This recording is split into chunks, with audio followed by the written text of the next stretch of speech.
تو اب اللہ کا نام لے کر آج کا جو لیکچر ہے اس کے پہلے حصے کی طرف آتے ہیں جو 3 بڑے پوائنٹس کے اوپر مشتمل ہے، جس میں پوائنٹ نمبر 1 یہ ہے کہ امام کائنات سید الاولین والآخرین شفیع المذنبین رحمت للعالمین سیدنا و مولانا امام اعظم محمد رسول اللہ صلی اللہ علیہ وآلہ وسلم کا یوم ولادت کون سا ہے؟ تو بھائیو، جہاں تک آپ صلی اللہ علیہ وسلم کی پیدائش کے دن اور مہینے کا تعلق ہے، اس پہ پوری امت کا اجماع ہے۔ اہل سنت کہلوانے والے تینوں گروہ، بریلوی، دیوبندی اور اہل حدیث اور اہل تشیع، اس پر متفق ہے کہ نبی صلی اللہ علیہ وآلہ وسلم کی پیدائش کا دن سوموار ہے، اور سینکڑوں احادیث اس پر گواہ ہیں، وہ انشاءاللہ درس کے دوران آتی چلی جائیں گی۔ پیدائش کا دن سوموار ہے اور پیدائش کا مہینہ ربیع الاول ہے، اس پہ تو کوئی اختلاف نہیں ہے۔ اب رہا مسئلہ ڈیٹ کا کہ وہ تاریخ کون سی تھی ربیع الاول کی، تو اس پر اختلاف امت کے اندر آیا، اور وہ اختلاف آیا تاریخ کی کتابوں کی وجہ سے۔ ادروائز جو حدیث کی کتابیں ہیں اس ٹاپک کے اوپر، ان کتابوں کے اندر جو صحیح سند کے ساتھ چیز موجود ہے اس میں کوئی امبیگوٹی نہیں ہے، لیکن اگین وہی بات ہے کہ یہ چیز بھی پھر فرقہ واریت کی نظر ہوئی، جس کی وجہ سے یہ تمام معاملے الجھ گئے۔ اللہ تعالیٰ کی کروڑوں رحمتیں ہوں ہمارے محدثین رحمہم اللہ پر، انہوں نے نبی صلی اللہ علیہ وسلم سے ریلیٹڈ ٹائنیس ڈیٹیل تک چیزیں جمع فرمائی، اور خصوصاً آپ صلی اللہ علیہ وسلم کی پرسنالٹی کے بارے میں جتنی حدیث کی کتابیں لکھی گئی ہیں، ان میں سب سے مشہور کتاب جس کو سب سے زیادہ شہرت حاصل ہوئی وہ ہے دلائل النبوہ، جو 5ویں صدی ہجری کے اندر ایک بہت بڑے محدث گزرے ہیں، جو اہل سنت میں متفقن علیہ ثقہ جو ہیں محدث ہیں، امام حافظ ابو بکر احمد بن حسین البہیکی رحمت اللہ علیہ، المتوفى 458 ہجری، آج سے تقریباً سمجھیں 1000 سال پہلے انہوں نے یہ کتاب لکھی، جس میں سند کے ساتھ حدیثیں اور نبی صلی اللہ علیہ وسلم کی احادیث کے ساتھ ساتھ صحابہ اور تابعین کے اقوال بھی جمع فرمائے، جن کی ٹوٹل تعداد جو ہے وہ 3286 ہے۔ تو دلائل النبوہ جو کتاب ہے، اس کا پرٹیکولر موضوع ہی یہی ہے۔ مثلا اس کا جو پہلا چیپٹر ہے اس کا نام ہے ولادت مصطفیٰ صلی اللہ علیہ وسلم کا دن کون سا ہے، دوسرے چیپٹر کا نام ہے ولادت مصطفیٰ صلی اللہ علیہ وسلم کا مہینہ کون سا ہے، تیسرا چیپٹر ہے ولادت مصطفیٰ صلی اللہ علیہ وسلم کا سال کون سا ہے، چوتھا چیپٹر ہے کہ وہ نشانیاں جو آپ صلی اللہ علیہ وسلم کی پیدائش کے وقت ظاہر ہوئی یا آپ صلی اللہ علیہ وسلم کی پیدائش سے پہلے اور یا آپ صلی اللہ علیہ وسلم کی پیدائش کے بعد، ان نشانیوں کا بیان، اور پھر یوں ہی چیپٹرز چلتے ہیں، اور آخری چیپٹر جو ہے وہ اشک بار آنکھوں سے پڑھنے والا چیپٹر ہے، 200 احادیث پر مشتمل، اور وہ نبی صلی اللہ علیہ وسلم کی بیماری اور آپ صلی اللہ علیہ وسلم کی دنیا سے رحلت والا چیپٹر ہے، کہ آپ صلی اللہ علیہ وسلم کی وفات اور وہ سارے معاملات اس وقت جو احادیث ہیں، 200 احادیث اس آخری چیپٹر کے اندر موجود ہیں۔ تو آج کے درس کے حوالے سے اس میں جو چوتھا چیپٹر ہے اس میں ایک حدیث ہے، میں سمجھتا ہوں کہ شروع میں وہ حصول برکت کے لیے میں بیان کر دوں۔ جو چوتھا چیپٹر میں نے بتایا کہ ان نشانیوں کا ظہور جو آپ صلی اللہ علیہ وسلم کی پیدائش کے وقت ظاہر ہوئی یا آپ صلی اللہ علیہ وسلم سے پہلے یا بعد میں، تو اس میں ایک بڑی زبردست حدیث مبارکہ ہے، اور یہ حدیث جو ہے وہ مسند امام احمد میں بھی جلد 4 صفحہ 128 پر 17203 نمبر حدیث ہے، 17203 نمبر حدیث، اور یہ حدیث جو ہے ترمذی میں بھی موجود ہے، اس کا کچھ حصہ کتاب الفضائل چیپٹر کے اندر 3609 نمبر حدیث جو میں بیان کرنے لگا ہوں۔ دلائل النبوہ میں تو ہے ہی ہے، مسند امام احمد اور ترمذی میں بھی موجود ہے، اور اس حدیث کو محدث اعظم سعودی عرب شیخ ناصر الدین البانی صاحب بھی صحیح کہتے ہیں، اور شیخ زبیر علی زئی صاحب بھی صحیح کہتے ہیں۔ مشکات المصابیح کے اندر بھی یہ موجود ہے، اس کی تحقیق کے دوران انہوں نے اس پر صحت کا حکم لگایا ہے۔ ارباز بن ساریہ رضی اللہ تعالیٰ عنہ کہتے ہیں، یہ مشہور صحابی ہیں، یہ وہی صحابی ہیں جن سے وہ مشہور زمانہ حدیث ہے، علیکم بسنتی و سنت الخلفاء الراشدین المہدیین، یہ وہ صحابی ہیں. وہ روایت کرتے ہیں کہ آپ صلی اللہ علیہ وسلم نے فرمایا میں اللہ کے حضور اس وقت بھی خاتم النبیین لکھا ہوا تھا جب آدم علیہ السلام ابھی روح اور مٹی کے درمیان تھے، یعنی ابھی ان کی پیدائش نہیں ہوئی تھی. میں اس وقت بھی اللہ کے حضور خاتم النبیین لکھا ہوا تھا.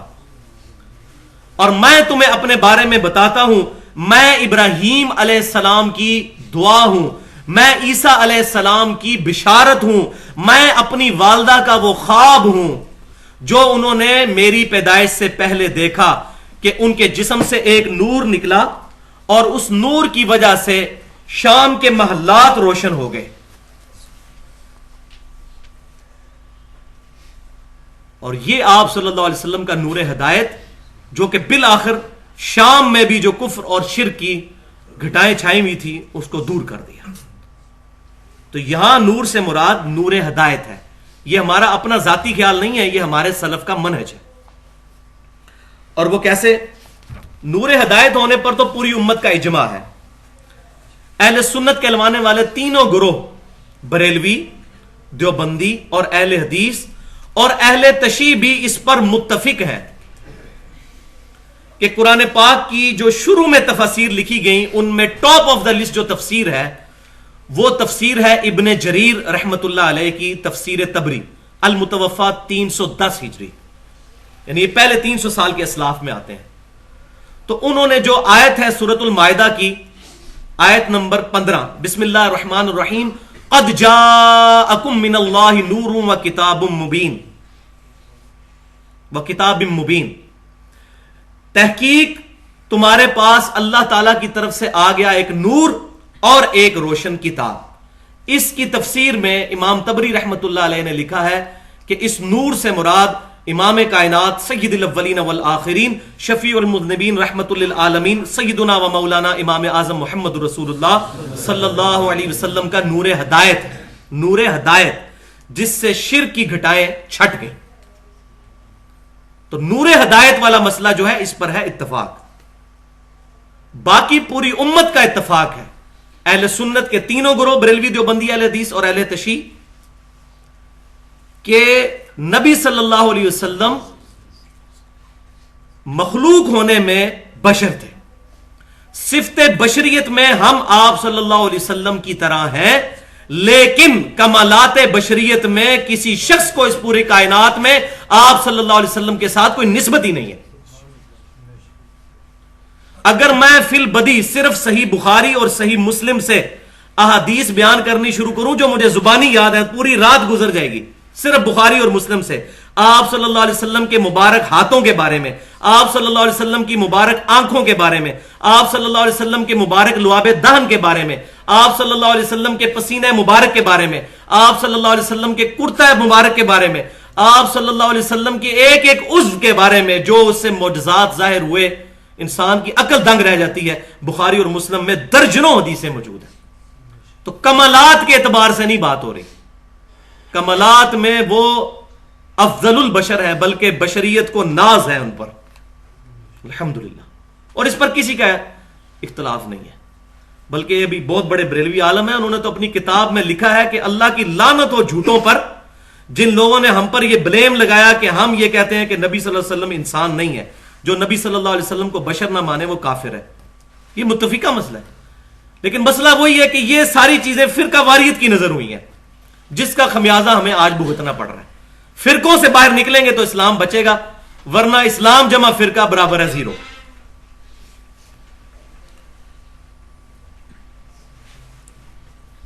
لیکن یہاں یہ بات بھی یاد رکھیں کہ آپ صلی اللہ علیہ وسلم کی شان بیان کرتے ہوئے اس بات کی بھی احتیاط ضروری ہے کہ آپ صلی اللہ علیہ وسلم کے بارے میں جھوٹی احادیث اور من گھڑت قصے اور واقعات بیان نہ کیے جائیں. یہ سخت گستاخی ہے. ہمارے نبی صلی اللہ علیہ وسلم ان جھوٹی روایتوں کے محتاج نہیں ہے. الحمدللہ قرآن پاک میں اور ہزاروں احادیث کے اندر آپ صلی اللہ علیہ وسلم کے اتنے فضائل موجود ہیں کہ آپ صلی اللہ علیہ وسلم کے فضائل کو ان جھوٹے قصے کہانیوں کی ضرورت نہیں ہے. اور پھر اس کا رزلٹ کیا نکلتا ہے کہ ان کو بنیاد بنا کر غلط عقیدے امت کے اندر پروپیگیٹ ہو جاتے ہیں. اب یہ بھی بات یاد رکھیں، تصویر کا دوسرا رخ جو صحیح بخاری کے اندر کتاب الانبیاء چیپٹر میں 3445 نمبر حدیث ہے کہ امام کائنات صلی اللہ علیہ وآلہ وسلم نے فرمایا، دیکھنا میری شان کو اس طرح مت بڑھا دینا جس طرح نصارہ یعنی عیسائیوں نے اپنے نبی کی شان کو بلند کر دیا تھا. میں اللہ کا بندہ ہوں، مجھے اللہ کا بندہ اور اس کا رسول ہی کہنا. عبدہ و رسولہ صلی اللہ علیہ وآلہ وسلم. دیکھیں آپ صلی اللہ علیہ وسلم کو کتنی ٹینشن ہے اس مسئلے میں. مثال کے طور پر صرف میں ایک مثال جو آپ صلی اللہ علیہ وسلم کی مبارک زندگی میں ایک بہت اہم واقعہ ہو گیا وہ پیش کرتا ہوں. مسند امام احمد کے اندر صحیح سند کے ساتھ 3247 نمبر حدیث ہے، جلد 1 صفحہ 347 پر، کہ ایک صحابی نبی صلی اللہ علیہ وسلم کی خدمت میں حاضر ہوئے. انہوں نے کہا، یا رسول اللہ صلی اللہ علیہ وسلم، ما شاء اللہ و شئت، جو اللہ چاہیں اور جو آپ چاہیں. تو آپ صلی اللہ علیہ وسلم جلال میں آئے اور فرمایا، جعلتنی للہ عدلا، تو نے مجھے اللہ کے مقابلے پر کھڑا کر دیا ہے. قل بل ما شاء اللہ وحدہ، بلکہ یہ کہو کہ جو اکیلا اللہ چاہے. اب مجھے بتائیں اس صحابی نے کیا رسول اللہ صلی اللہ علیہ وسلم کو اللہ سمجھ کے یہ کہا تھا؟ اللہ کا بندہ سمجھ کے ہی کہا تھا. تو حضور صلی اللہ علیہ وسلم نے کیوں نہیں فرما دیا کہ نہیں مستقل بذات والا عقیدہ اور محدود اور یہ تمام چیزیں رکھ کے کہو، ویسے نہ کہو. آپ نے کیٹاگوریکل ڈینائی کر دیا کہ یہ نہیں کہنا جو اللہ چاہے اور جو اس کا رسول چاہے. تقدیر کے معاملات نہ میری طرف منسوب کرو. تو یہ آپ صلی اللہ علیہ وسلم کی احتیاط، یہ ایک مثال ہے، لیکن اس پہ گفتگو کی جائے تو بہت زیادہ مثالیں موجود ہیں. اب واپس آئے اسی دلائل النبوہ امام بہیقی کی. تو میں نے بتایا یہاں تک تو اجماع ہے کہ آپ صلی اللہ علیہ وسلم کی پیدائش کا مبارک دن جو ہے وہ سوموار ہے اور مہینہ ربیع الاول، اور تاریخ کے اوپر اختلاف ہے، وہ انشاءاللہ آج وہ بھی کلیئر ہو جائے گا. تو وہی جو دلائل النبوہ ہے امام بہیقی رحمۃ اللہ علیہ کی، اس میں جو پہلا چیپٹر ہے جس کا نام ہے کہ نبی صلی اللہ علیہ وسلم کی پیدائش کس دن ہوئی، اس چیپٹر کے اندر پہلی 2 حدیثیں امام بہیقی رحمۃ اللہ علیہ وہی لے کے آئے ہیں جو صحیح مسلم میں کتاب الصیام چیپٹر میں 2750 نمبر حدیث ہے، کہ نبی صلی اللہ علیہ وسلم پیر کا روزہ رکھا کرتے تھے. آپ صلی اللہ علیہ وسلم سے پوچھا گیا، یہ صحیح مسلم میں بھی موجود اور دلائل النبوہ کی پہلی حدیث، کہ آپ صلی اللہ علیہ وسلم پیر کا روزہ کیوں رکھتے ہیں؟ تو آپ صلی اللہ علیہ وسلم نے فرمایا، فیہ ولدت و فیہ انزل علیہ، اس دن میں پیدا ہوا اور اس دن مجھ پر پہلی وحی نازل ہوئی. اور یہ سوموار کے دن کی بڑی اہمیت ہے. اب یہاں ٹائم نہیں، میں آپ کو صحیح سند کے ساتھ بتاتا کہ نبی صلی اللہ علیہ وسلم جب مکے سے ہجرت کے لیے نکلے ہیں اس دن بھی سوموار کا دن تھا، جب مدینہ شریف پہنچے ہیں اس دن بھی سوموار کا دن تھا. اسی طریقے سے آپ صلی اللہ علیہ وسلم پر پہلی وحی تو سن لیا سوموار والے دن نازل ہوئی، آپ کی پیدائش بھی سوموار والے دن ہوئی، اور پھر آپ کی وفات بھی سوموار والے دن ہوئی. اس کے علاوہ اور بڑے بڑے ایونٹس آپ صلی اللہ علیہ وسلم کی مبارک زندگی میں منڈے والے دن ہوئے ہیں. اس کے بعد دلائل النبوہ میں جو دوسرا چیپٹر ہے جس کا نام ہے کہ آپ صلی اللہ علیہ وسلم کی پیدائش کس مہینے میں ہوئی، اس میں صحیح سند کے ساتھ حدیث نمبر 4 انٹرنیشنل نمبرنگ کے مطابق محمد بن اسحاق تابعی رحمت اللہ علیہ، جو انس بن مالک رضی اللہ تعالیٰ عنہ کے شاگرد ہیں، جنہوں نے نبی صلی اللہ علیہ وسلم کو 10 سال تک وضو کروایا اور آپ صلی اللہ علیہ وسلم کی وفات کے بعد 82 سال تک زندہ رہے اور 93 ہجری کے اندر وفات پائی. ان کے شاگرد محمد بن اسحاق تابعی رحمت اللہ علیہ فرماتے ہیں کہ نبی صلی اللہ علیہ وآلہ وسلم سوموار کے دن عام الفیل والے سال چاند کے مہینہ ربیع الاول اس کی 12ویں رات کو پیدا ہوئے. یہ صحیح سند کے ساتھ قول موجود ہے ابن اسحاق رحمت اللہ علیہ کا، اور ربیع الاول کا مہینہ بھی اس میں، ساری چیزیں بیچ میں کلیئر کر دی انہوں نے.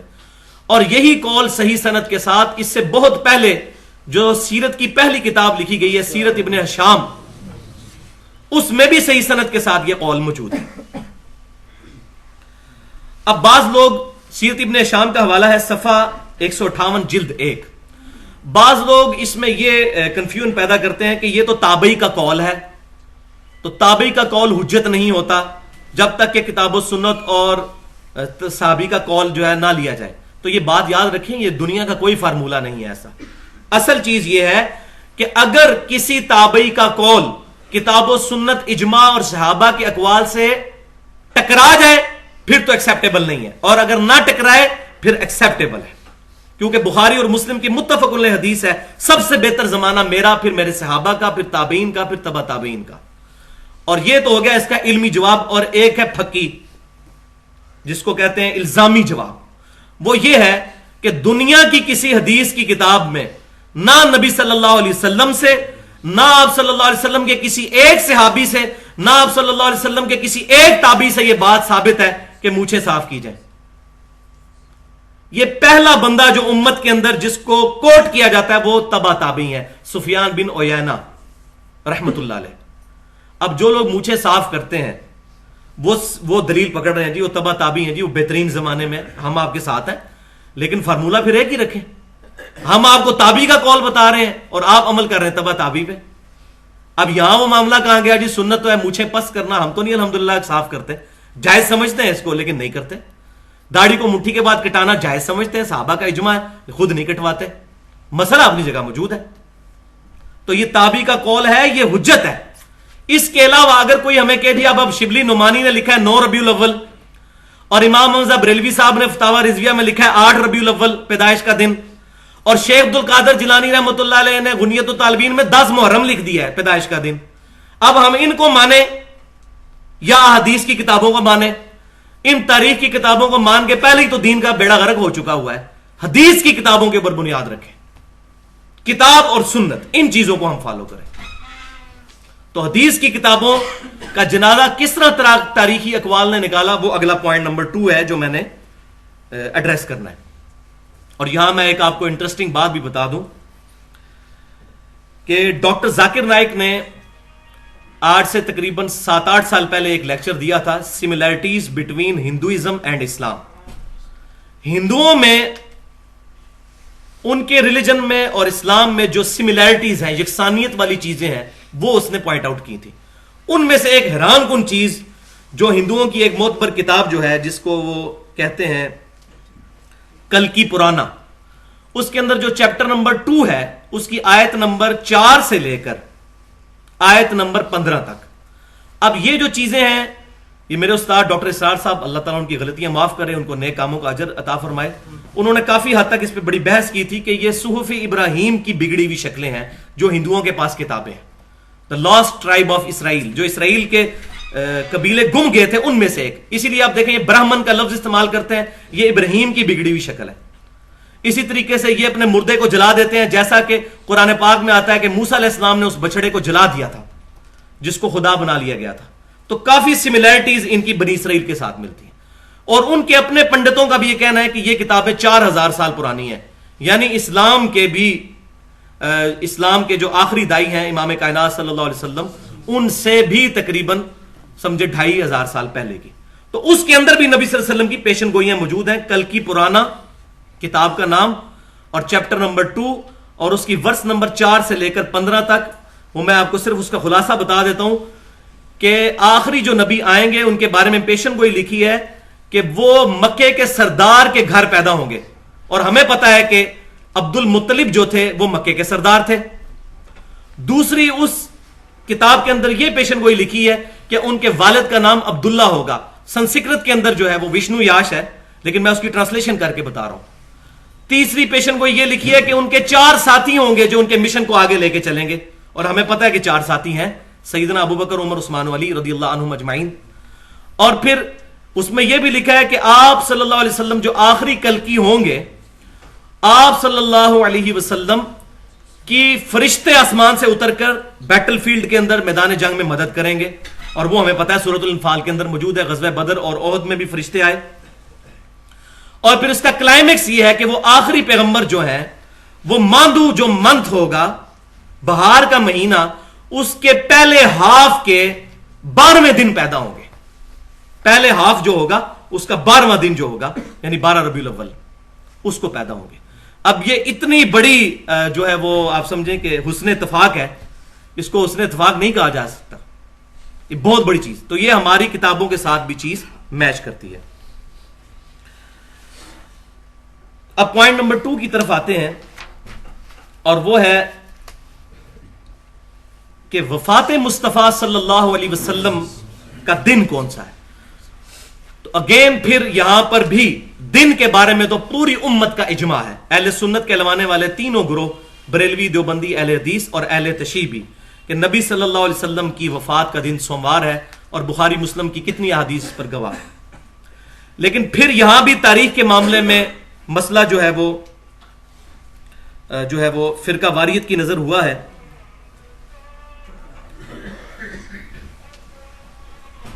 وفات والا جو معاملہ ہے، اس کے بارے میں نے بتایا کہ دلائل النبوہ امام بہقی کی جو کتاب ہے، اس کے آخری چیپٹر میں 200 احادیث صرف آپ صلی اللہ علیہ وسلم کی وفات کے بارے میں اور آپ صلی اللہ علیہ وسلم کے ان بیماری کے ایام میں جو آپ کے فرامین ہیں اس پر مشتمل ہے. تو اب یہاں یہ بات سمجھ لیں کہ بعض لوگ بچارے انجانے میں نبی صلی اللہ علیہ وسلم کی وفات کا دن 12 ربیع الاول سمجھتے ہیں، اور یہ بھی تاریخ کی کتابوں کے گل ہیں جو کھلائے گئے ہیں. اس کی وجہ سے امت کو فرقہ واریت کی آڑ میں یہ خمیازہ بھگتنا پڑ رہا ہے، اور کہا جاتا ہے جی 12 وفات کا دن ہے. وہ آگے میں انشاءاللہ بتاؤں گا بھی اس کی وجہ سے کتنی ایگزیجریشن پھر کی جاتی ہے دونوں طرف سے. تو 12 ربیع الاول وفات کا دن نہیں ہے. اگر ہم اس کو آپ صلی اللہ علیہ وسلم کی وفات کا دن مانیں تو صحیح بخاری اور مسلم کی کتنی احادیث کا انکار لازم آ جائے گا. وہ میں چھوٹی سی چیز ہے وہ آپ کو سمجھا دیتا ہوں کہ دیکھیں رسول اللہ صلی اللہ علیہ وسلم نے اپنا جو آخری حج فرمایا ہے، جس کو ہم حجۃ الوداع کہتے ہیں، وہ 10 ہجری میں فرمایا ہے، اور یوم عرفہ والے دن 9 ذی الحجہ کو جمعے کے دن آپ صلی اللہ علیہ وسلم نے اپنا آخری خطبہ دیا ہے حج کا 10 ہجری کے اندر. اس کے بعد ذی الحجہ کے بعد آیا محرم، پھر سفر، اور پھر ربیع الاول، اور ربیع الاول میں نبی صلی اللہ علیہ وسلم کی وفات ہو گئی. اس پہ بھی اجماع ہے پوری امت کا کہ آپ صلی اللہ علیہ وسلم کی وفات ربیع الاول پہ ہوئی ہے، اور اس پہ احادیث بھی موجود ہے. دلائل النبوہ امام بہقی کی اس کے اندر موجود ہے. لیکن دن وہاں بھی مینشن کوئی نہیں ہے، دن کہیں مینشن نہیں ہے.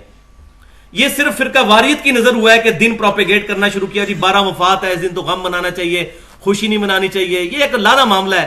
کسی کو غیر شرعی حرکات سے روکنے کا یہ غیر علمی طریقہ ہے، یہ بالکل غیر علمی طریقہ ہے. پازیٹیولی چیزوں کو ایڈریس کرنا چاہیے.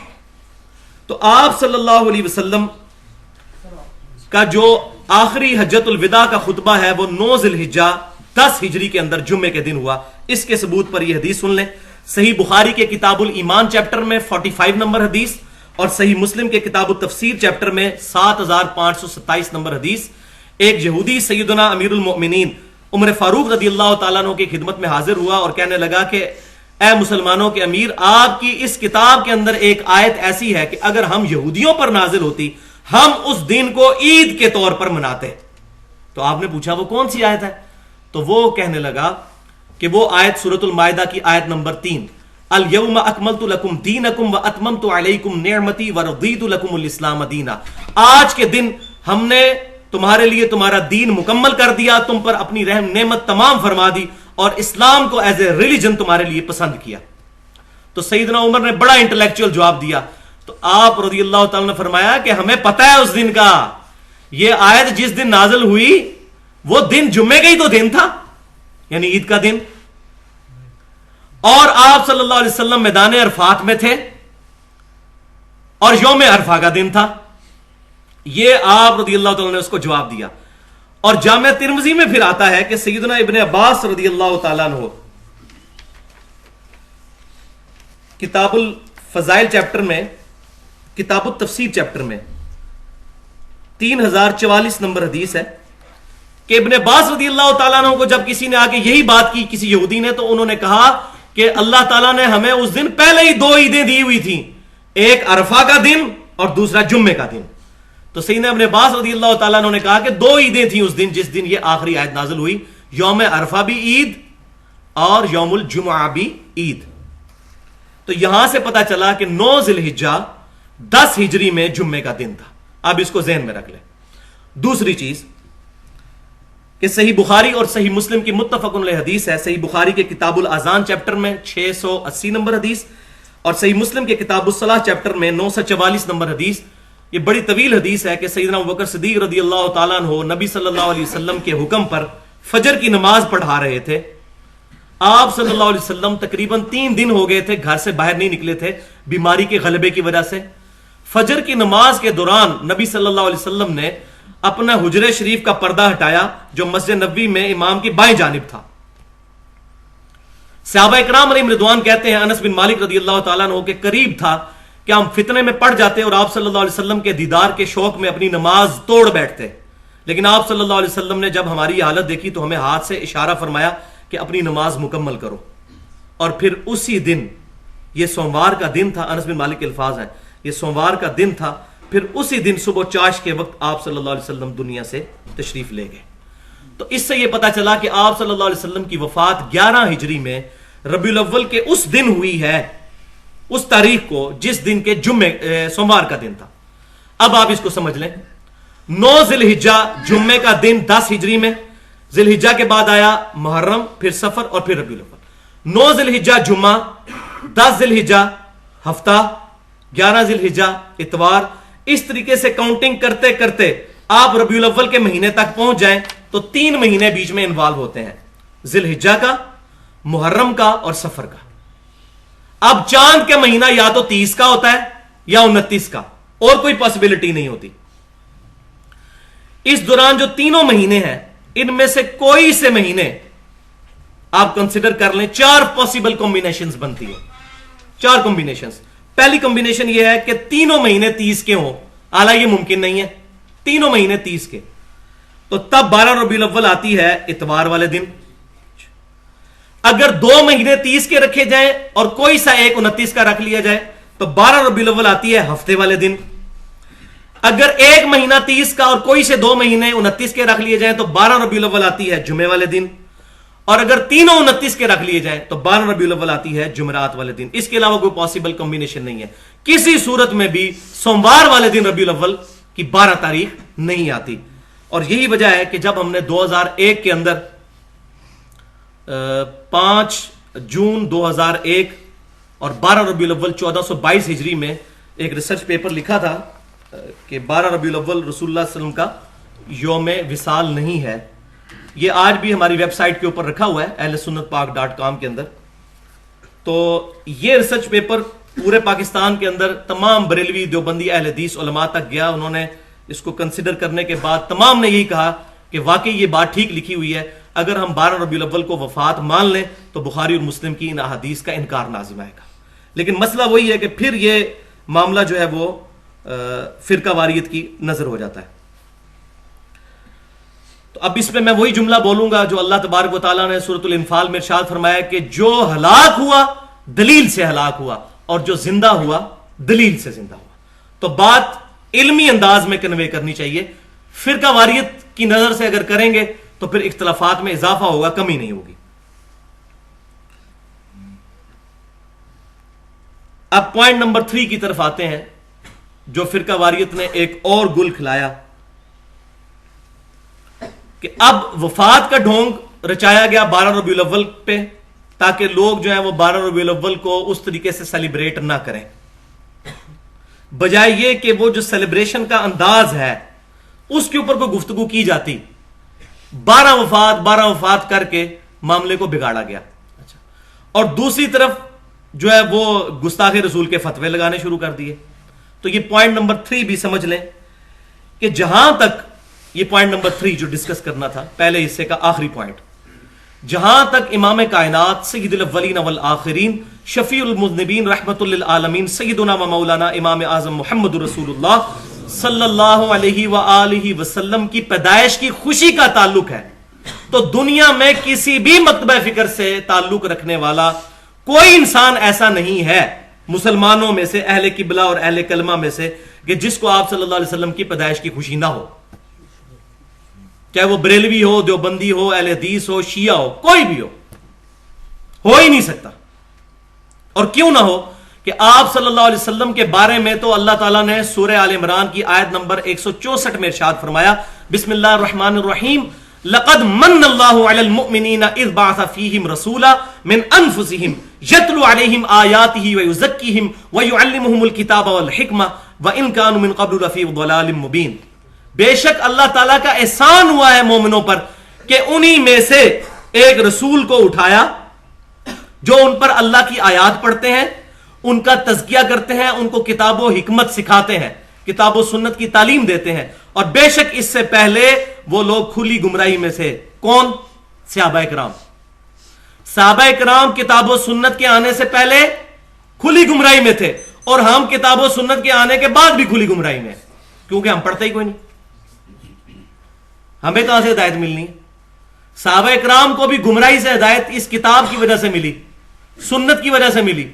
ہمیں بھی اسی صورت میں ہدایت ملے گی جب ہم خود اس کو سٹڈی کریں گے، کتاب و سنت کی تعلیمات کو. اب یہاں یہ بھی بات یاد رکھیں کہ یہ اللہ تعالیٰ نے فرمایا کہ میرا احسان ہے مومنین پر. تو مومنین پر دو بڑے احسان، رسول اللہ صلی اللہ علیہ وسلم کی مبارک ذات، اور دوسرا یہ اللہ کی کتاب، جس کو اللہ تبارک و تعالیٰ نے سورہ الصف کی آیت نمبر 9 میں ارشاد فرمایا. بسم اللہ الرحمن الرحیم. هو الذی ارسل رسولہ بالہدی ودین الحق لیظہرہ علی الدین کلہ ولو کرہ المشرکون. وہی اللہ ہے جس نے اپنے رسول کو الہدا، ہدی للمتقین، قرآن اور دین حق کے ساتھ مبعوث فرمایا تاکہ اس دین کو تمام ادیان پر غالب کر دے، چاہے مشرک اس بات کا برا مان جائیں. اللہ تعالیٰ نے اس دین کو غالب فرمانا ہے انشاءاللہ. اب اس قرآن پاک اور نبی صلی اللہ علیہ وسلم کی جو نعمت ہے، اس پر شکر کے بارے میں بھی قرآن پاک میں حکم فرمایا گیا. قرآن پاک کے بارے میں تو پرٹیکولر تعویل خاص کے اعتبار سے یہ آیات ہے. کون سی؟ سورہ یونس کی آیت نمبر 57 اور 58. بسم اللہ الرحمن الرحیم. یا ایھا الناس قد جاءتکم موعظۃ من ربکم وشفاء لما فی الصدور وہدی ورحمۃ للمؤمنین. اے انسانوں، بے شک تمہارے پاس آ گیا اللہ تعالیٰ کی طرف سے ایک واعظ و نصیحت والی چیز، یہ واعظ والی چیز، اور تمہارے رب کی طرف سے تمہارے دلوں کی بیماریوں کی شفا، سب سے بڑی بیماری شرک، اور ہدایت، اور مومنین کے لیے رحمت. اور ساتھ ہی فرمایا قل بفضل اللہ وبرحمتہ فبذلک فلیفرحوا. اے محبوب صلی اللہ علیہ وسلم آپ فرما دیجئے کہ اب اس نعمت قرآن ملنے پر، اللہ کے اس فضل پر اور اس کی رحمت پر، فلیفرحوا، خوب خوشیاں مناؤ، ہوا خیر مما یجمعون، یہ تمہارے لیے اس سے بہتر ہے جو تم چھوٹی چھوٹی خوشیاں سمیٹتے پھرتے ہو، چیزیں جمع کر کے بیٹھتے ہو، اس سے بہتر ہے کہ جشن قرآن مناؤ. یہ تعویل خاص کے اعتبار سے تو قرآن پاک کے بارے میں ہے، لیکن تعویل عام کے اعتبار سے اب ہم اس غلط فرقے کی طرح بات نہیں کرتے جو کہتے ہیں یہ آیات بتوں کے بارے میں نازل ہوئی ہیں. قرآن پاک کا فتویٰ جسے فٹ اس کو گفٹ. یہ بھی یہودیوں کے بارے میں آیا کہ جس نے ایک انسان کو قتل کیا اس نے پوری انسانیت کو قتل کیا، سورۃ المائدہ میں، کہ ہم نے یہودیوں پہ یہ بات کی تھی. اب یہ یہودیوں کے بارے میں آیا تو ہمارے لیے تو نہ ہوئی، ہم جتنے مرضی قتل کریں. تو قرآن پاک معاذ اللہ استغفر اللہ، قرآن پاک رولز ہیں، جسے فٹ اس کو گفٹ. یہ نہیں ہے کہ کافر کرے گا تو وہ جرم اور مسلمان کرے گا تو جائز ہے، مسلمان کرے گا تو اس سے بڑا جرم. تو تعویل عام کے اعتبار سے نبی صلی اللہ علیہ وسلم کی پیدائش کی خوشی بھی منائی جائے. تو اس میں ایک عقلی بات جو درس کے دوسرے حصے میں آ جائے گی وہ تو یہ ہے کہ آپ صلی اللہ علیہ وسلم کی دنیا میں تشریف آوری اور اس قرآن پاک ملنے پر سب سے بڑی پریکٹیکل جو خوشی منانے کا طریقہ ہے وہ یہ ہے کہ اس پر عمل کیا جائے. اس سے بڑی کوئی خوشی نہیں ہو سکتی. اب دوسرا طریقہ جو سنت سے شکرانے کے طور پر، عبادت کے طور پر ثابت ہے، جیسے عید کی نمازیں ہوتی ہیں شکرانے کے طور پر، اس طریقے سے اس کا شکر ادا کرنے کا طریقہ کیا ہے؟ صحیح مسلم میں کتاب الصیام چیپٹر میں 2750 نمبر حدیث ہے انٹرنیشنل نمبرنگ کے مطابق، جو میں پہلے بیان کر چکا کہ صحابہ کرام نے پوچھا یا رسول اللہ صلی اللہ علیہ وسلم آپ سوموار کا روزہ کیوں رکھتے ہیں؟ تو آپ صلی اللہ علیہ وسلم نے فرمایا فیہ ولدت وفیہ انزل علیہ، اس دن میں پیدا ہوا اور اس دن مجھ پر پہلی وحی نازل ہوئی. تو اس کے شکرانے پر آپ صلی اللہ علیہ وسلم سوموار کا، ہر سوموار کا روزہ رکھ کر سال میں 52 دفعہ میلاد مصطفیٰ صلی اللہ علیہ وسلم منایا کرتے تھے. یہ ہے اس کا طریقہ. اور یہ تو صرف آپ صلی اللہ علیہ وسلم کے میلاد والا معاملہ تو الگ. آپ صلی اللہ علیہ وسلم تو حضرت موسیٰ علیہ السلام کے بارے میں بھی شکرانے کے طور پر روزہ رکھنے کی ترغیب دلائی. صحیح بخاری کے اندر انٹرنیشنل نمبرنگ کے مطابق 2004 نمبر حدیث ہے. صحیح مسلم میں 2656 نمبر حدیث ہے. نبی صلی اللہ علیہ وسلم جب مدینہ شریف ہجرت کر کے آئے تو دیکھا کہ یہودیوں نے 10 محرم کا روزہ رکھا ہوا ہے. پوچھا کیوں رکھتے ہو؟ تو انہوں نے کہا کہ اس دن موسیٰ علیہ السلام نے شکرانے کے طور پر روزہ رکھا تھا کیونکہ فرعون ڈبویا گیا تھا اس کے شکرانے پر. تو آپ صلی اللہ علیہ وسلم نے فرمایا ہم تو زیادہ حقدار ہیں موسیٰ علیہ السلام کے ساتھ نسبت کے بنسبت تمہارے. تو پھر آپ صلی اللہ علیہ وسلم نے امت کو فرمایا کہ تم بھی 10 محرم کا عاشورہ کا روزہ رکھا کرو. اور پھر ایک صحابی نے عرض کیا یا رسول اللہ صلی اللہ علیہ وسلم یہ تو کفار کے ساتھ مماثلت ہو جائے گی. تو آپ صلی اللہ علیہ وسلم نے فرمایا پھر 9 کا بھی رکھو. وہ جامعہ ترمذی میں ڈیٹیل سے موجود ہے 2 روزے 9 اور 10 کا. اور نہ صرف بات یہیں پر ختم ہے بلکہ صحیح مسلم کے اندر 2746 نمبر حدیث ہے کہ آپ صلی اللہ علیہ وسلم نے فرمایا جو عاشورہ کا روزہ رکھے گا میں اللہ سے امید کرتا ہوں کہ اللہ تبارک و تعالیٰ اس کے پچھلے 1 سال کے گناہوں کو معاف کر دے گا. اب یہ روزہ بھی شکرانے کے طور پر ہے. اور وہاں ربیع الاول میں آپ صلی اللہ علیہ وسلم کی پیدائش اور سوموار والے دن تو سوموار کا روزہ بھی شکرانے کے طور پر ہے. اب رہا مسئلہ لفظ عید بولنے کا کہ عید میلاد النبی کہنا کیسا ہے. تو اس میں پھر وہی چیز ہے کہ فرقہ واریت کی آڑ کے اندر چیزیں ایکسٹریم پہ پہنچ چکی ہیں.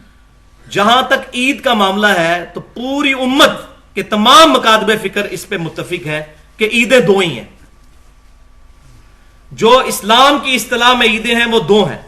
عید الفطر 1 شوال کو جو ہوتی ہے اور جو 10 ذی الحجہ کو ہوتی ہے عید الاضحیٰ جو قربانی والی بڑی عید. یہ 2 عیدیں ہیں. لیکن اسلام میں لغت کے اعتبار سے بھی کچھ عیدیں ہیں جن کو پروٹوکول کے طور پر عید فرمایا گیا.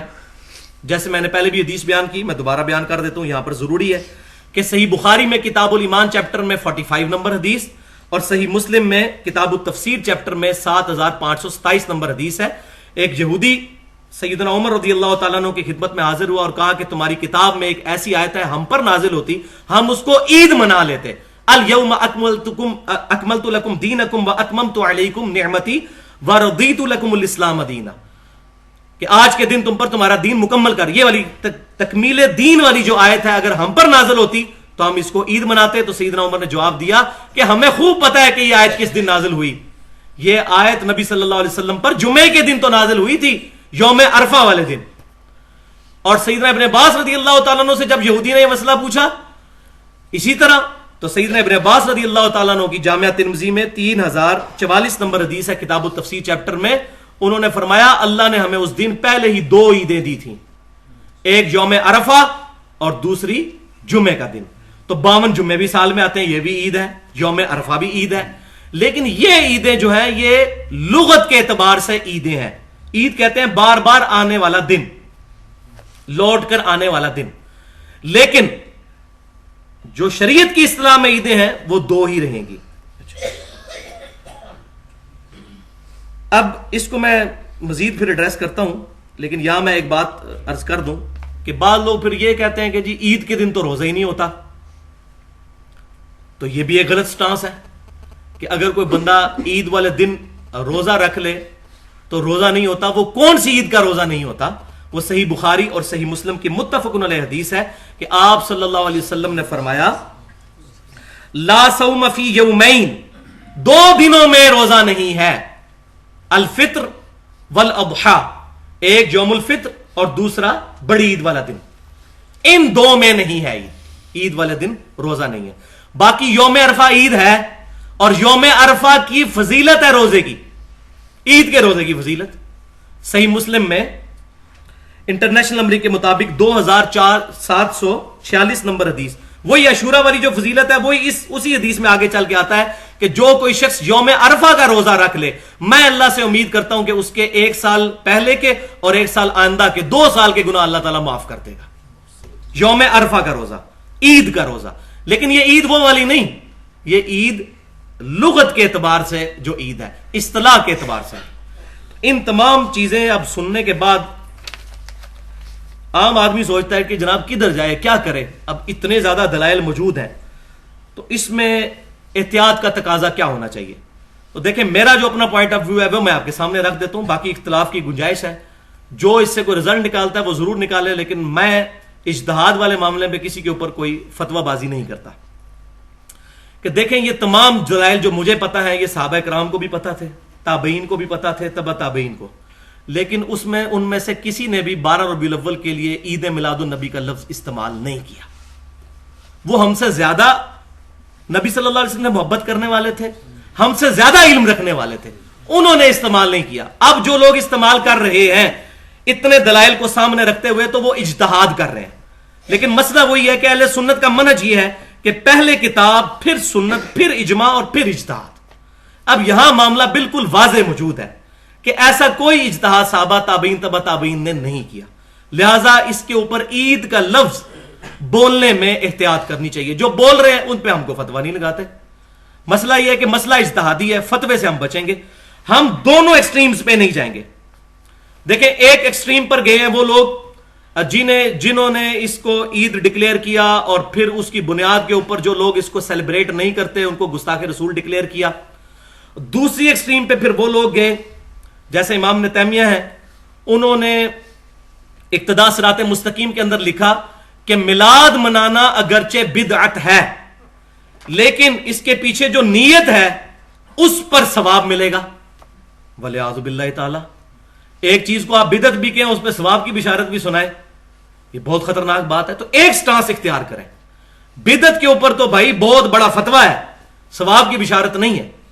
اب ہم اپنا پوائنٹ آف ویو کیا رکھتے ہیں، تو اس میں میں نے یہاں اس کو 3 سوالوں کی شکل میں لکھا ہے، وہ میں آپ کے سامنے پیش کرتا ہوں۔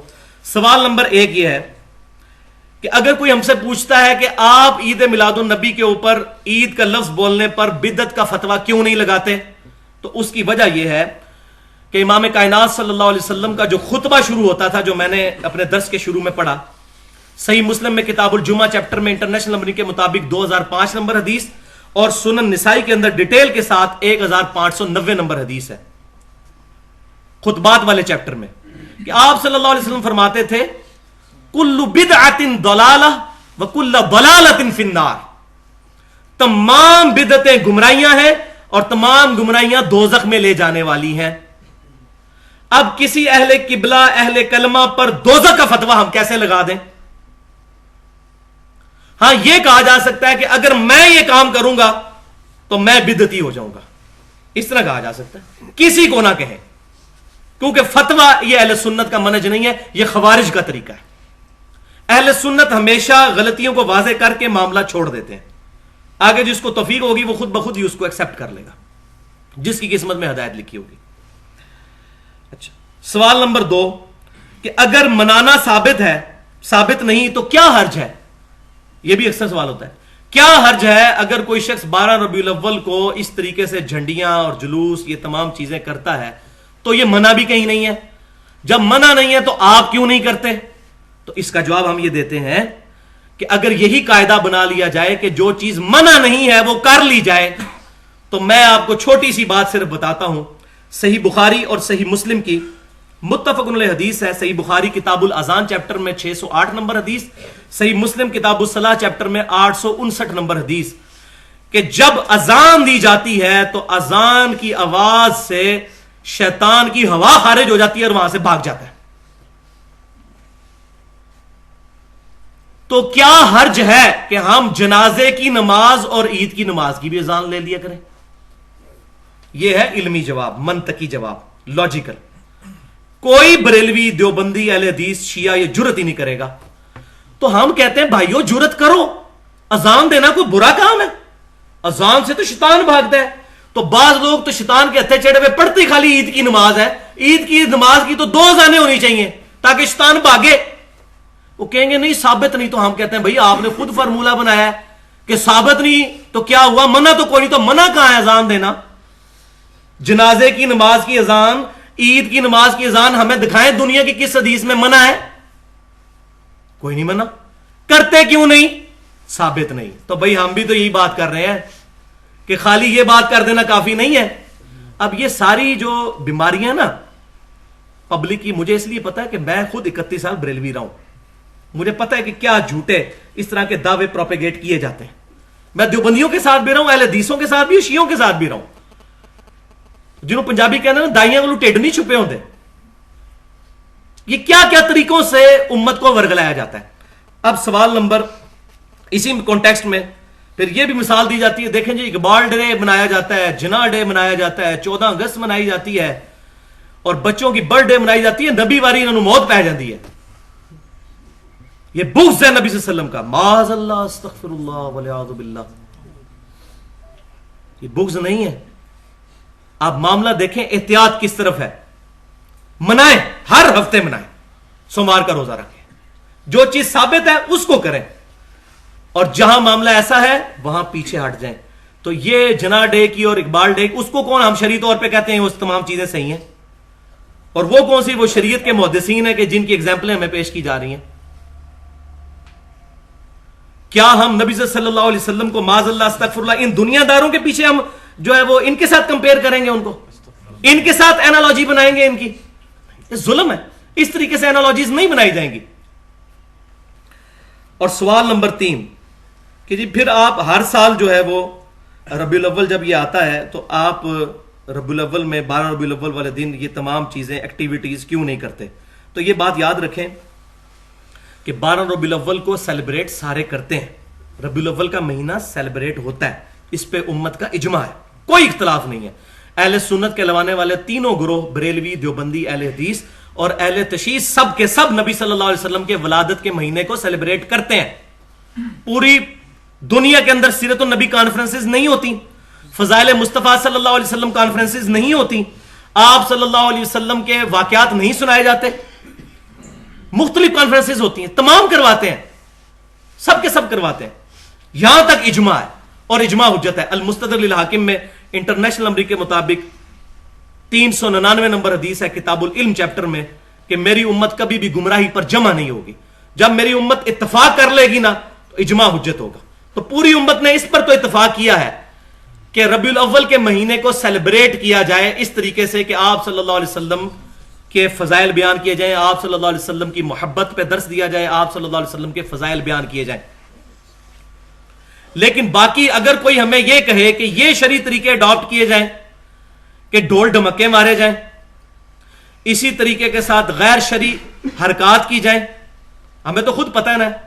اب یہ جہاں پر یہ تمام چراغاں ہوئی ہوتا ہے وہاں بے پردہ عورتیں آتی ہیں اور وہاں آوارہ لڑکے آ کے ان کی ویڈیوز بھی بنا رہے ہوتے ہیں, حالانکہ اس کو تمام کنڈیم کرتے ہیں. خود بریلوی مکتبہ فکر کے علماء بھی اس کو کنڈیم کرتے ہیں کہ یہ چیزیں حرام ہیں. مجھے پتا ہے, میں رہا ہوں ان کے ساتھ, لیکن مسئلہ ہے کہ یہ بدعت ایسی پھیل چکی ہے اب ان کے قابو سے بھی باہر نکل گئی ہے. ان کی اپنی پبلک ان کی بات کو نہیں مانتی, ان کو خود خطرہ پڑ دیتا ہے ہمیں نہ کہیں گستاخ رسول کہہ دیں. سیدھی بات ہے. تو یہ ساری کی ساری چیزیں جو ہے وہ دین کا جنازہ نکل چکا ہے فرقہ واریت کی وجہ سے. تو اب یہ بات یاد رکھیں, اب یہ جو ایکسٹریمز ہیں اس معاملے میں,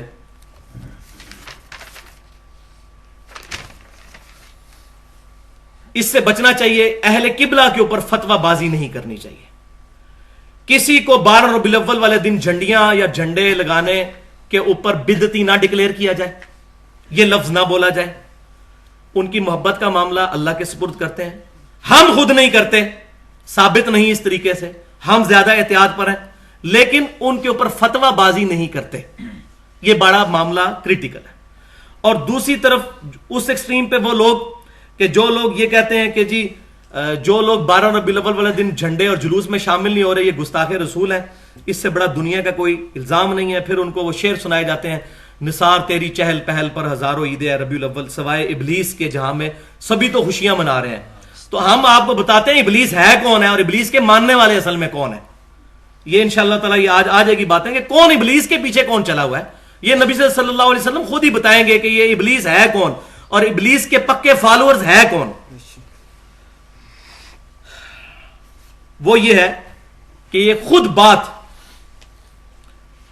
امام احمد بریلوی صاحب نے فتاوی رضویہ میں لکھی ہے کہ 700 سال تک ربیع الاول اس طرح نہیں منایا جاتا تھا جس طرح یہ جھنڈے جلوس یہ تمام چیزیں. یہ 8ویں صدی ہجری کے اندر یہ تمام ایکٹیویٹیز شروع ہوئی ہیں. نہ صحابہ کے دور میں, نہ تابعین کے, نہ تبع تابعین کے, پہلے 300 سال کے مبارک دور میں یہ چیزیں نہیں ہوئی, یہ بعد میں ہوئی ہیں. جو چیزیں ہوئی بعد میں ہیں ان کے نہ کرنے والوں کے اوپر تان کیسے ہو سکتا ہے؟ اور پھر ان کو کہنا کہ سوائے ابلیس کے جہاں میں سبھی تو خوشیاں منا رہے ہیں، ابلیس والا معاملہ نہیں ہے بھائیو. مسئلہ یہ ہے کہ یہ معاملہ بہت نازک ہے. صحیح بخاری اور مسلم کی متفق علیہ حدیث ہے. صحیح بخاری کتاب الصلح چیپٹر میں 2697 اور صحیح مسلم کتاب العقدیہ چیپٹر کے اندر 4492 نمبر حدیث ہے. من احدث فی امرنا ھذا ما لیس منہ فہو رد. جس نے ہمارے دین میں کوئی ایسی چیز داخل کی جو اس میں سے نہیں تھی تو وہ مردود ہے. بہت خطرناک معاملہ ہے. اور یہیں تک یہ معاملہ خطرناک نہیں ہے، یہ آخرت تک چلنا ہے. صحیح بخاری اور مسلم کی متفق علیہ حدیث ہے. صحیح بخاری کتاب الرقاق چیپٹر میں رکت پیدا کرنے والی حدیثوں میں امام بخاری حوض کوثر والے چیپٹر میں اس کو لے کے ہیں 6583 نمبر حدیث. صحیح مسلم میں کتاب الفضائل چیپٹر میں 5968 نمبر حدیث کہ آپ صلی اللہ علیہ وسلم فرماتے ہیں کہ میرے حوض کوثر پہ کچھ لوگ لائے جائیں گے جن کو میں پہچانتا ہوں گا کہ یہ میرے امتی ہیں ازائے وضو چمکنے کی وجہ سے. میں جب ان کو حوض کوثر سے پلانے لگوں گا ان کے اور میرے درمیان دیوار کھڑی کر دی جائے گی اور مجھے کہا جائے گا کہ محبوب صلی اللہ علیہ وسلم آپ کو نہیں پتا آپ کی وفات کے بعد یہ لوگ دین سے الٹے قدم پھر گئے اور انہوں نے دین میں بدعتیں جاری کر دی تھیں. تو آپ صلی اللہ علیہ وسلم فرمائیں گے سحقن سحقن لمن غیر بعدی سحقن سحقن لمن بدل بعدی. ان پر پھٹکارو، ان کو مجھ سے دور کر دو جنہوں نے میرے بعد میرے دین کو بدل دیا، جنہوں نے میرے بعد میرے دین کو ٹیمپر کر دیا. اور بھائیوں ہم ڈرپوک ہیں، ہم بڑے ڈرپوک ہیں. ہم اتنے جریر نہیں ہیں کہ اس طرح کی ایکٹیویٹیز کر کے نبی صلی اللہ علیہ وسلم کے مبارک ہاتھ ہمارے گریبان پہ ہوں قیامت والے دن. ہم ڈرتے ہیں، ابلیس نہیں ہے، ڈرتے ہیں ان چیزوں سے. ہم آپ سے یہ بات کرتے ہیں کہ بات یہ ہے کہ نبی صلی اللہ علیہ وسلم نے اپنی 3 مبارک بیٹیاں اپنے ہاتھوں سے قبر میں دفن کی. اور کسی کا 40واں کروایا، کسی کا 3 کروایا. کو ضعیف حدیث ہی بتا دو. آپ صلی اللہ علیہ وسلم کو نہیں کسی کا مزار بنوایا. اب ان چیزوں کو جب کنڈیم کیا جاتا ہے کہتے ہیں ابلیس ہے. تو آپ وہ بھی سن لیں کہ سوائے ابلیس وہ ابلیس ہے کون ہے. ابلیس کا تو نبی صلی اللہ علیہ وسلم نے خود فرما دیا کہ ابلیس کے راستے پر کون ہے. آپ صلی اللہ علیہ وآلہ وسلم نے یہ حدیث مسند امام احمد میں انٹرنیشنل نمبرنگ کے مطابق 4437 نمبر حدیث جلد 1 صفحہ 465 بہت رکت انگیز حدیث ہے کہ آپ صلی اللہ علیہ وآلہ وسلم نے زمین پر ایک لکیر کھینچی. زمین پر ایک لکیر کھینچی، سیدھی لکیر کھینچی آپ صلی اللہ علیہ وسلم نے ایسے. اس کے دائیں بائیں کچھ لکیریں کھینچی جس کو ہم اپنی ٹیکنیکل لینگویج میں کہتے ہیں فش بون ڈایاگرام. درمیان میں ایک لکیر، ادھر بھی کچھ لکیریں، ادھر بھی کچھ لکیریں. پھر آپ صلی اللہ علیہ وآلہ وسلم نے اس درمیان والی لکیر کے اوپر انگلی رکھ کر یوں لین کھینچی اور فرمایا یہ آیت پڑھی سورۃ الانعام آیت نمبر 153. یہ بتائے گا ابلیس کون ہے. وَأَنَّ هَذَا صِرَاطِي مُسْتَقِيمًا، اور بے شک یہ ہے میرا راستہ جو سیدھا ہے. فَاتَّبِعُوهُ، اس کی پیروی کرو. وَلَا تَتَّبِعُوا السُّبُلَ، ادھر ادھر کے راستوں کی پیروی مت کرنا. فَتَفَرَّقَ بِكُمْ عَنْ سَبِيلِي، یہ تمہیں اللہ کے راستوں سے پھاڑ دیں گے، فرقہ واریت میں ڈال دیں گے. ذَلِكَ وَصَّاكُمْ بِهِ لَعَلَّكُمْ تَتَّقُونَ، تتقون یہ ہے وہ چیز جس کی اللہ تعالیٰ تمہیں وصیت کرتا ہے تاکہ تم تقوی اختیار کرو. کہ ھذا صراط مستقیم، ادھر کے راستے شیطانی ہیں. اور پھر اسی حدیث میں الفاظ ہیں آپ صلی اللہ علیہ وسلم نے فرمایا یہ تو میرا راستہ ہے سیدھا اور یہ دائیں بائیں شیطان کے راستے ہیں. ہر راستے پر ایک ابلیس بیٹھا ہوا ہے جو تمہیں اپنی طرف بلا رہا ہے. بچنا. یہ کہتے ہیں سارے ہی حق پہ ہیں، چاروں ہی حق پہ ہیں. سنن ابن ماجہ میں تو الفاظ ہے کہ درمیان میں ایک لکیر کھینچی، 2 دائیں کھینچی، 2 بائیں کھینچی اور فرمایا یہ شیطان کے راستے ہیں 4. اب آپ خود سمجھیں بھائیوں، ہمارے نبی کو تو غیبی خبریں اللہ نے دی ہوئی تھی، چاروں ہی حق پہ ہیں. یہ ان بزرگوں پر تان نہیں ہے. جب ہم عیسائیوں کو کنڈیم کرتے ہیں تو عیسیٰ بن مریم کو نہیں تان کر رہے ہوتے علیہ السلام. ہمارے دل میں کبھی وسوسہ بھی نہیں آتا ان کے بارے میں کہ ان کی توہین کر رہے ہیں جب ہم کہتے ہیں وہ اللہ کے بیٹے نہیں ہیں. لیکن عیسائی تو کہہ رہے ہیں آپ گستاخ ہو، بیٹا کیوں نہیں مانتے. تو ہر بندے نے محبت کے اپنے کرائٹیریا رکھے ہوئے ہیں. تو آپ صلی اللہ علیہ وسلم فرمایا ہر راستے پر شیطان بیٹھا ہے، ایک راستہ ٹھیک ہے،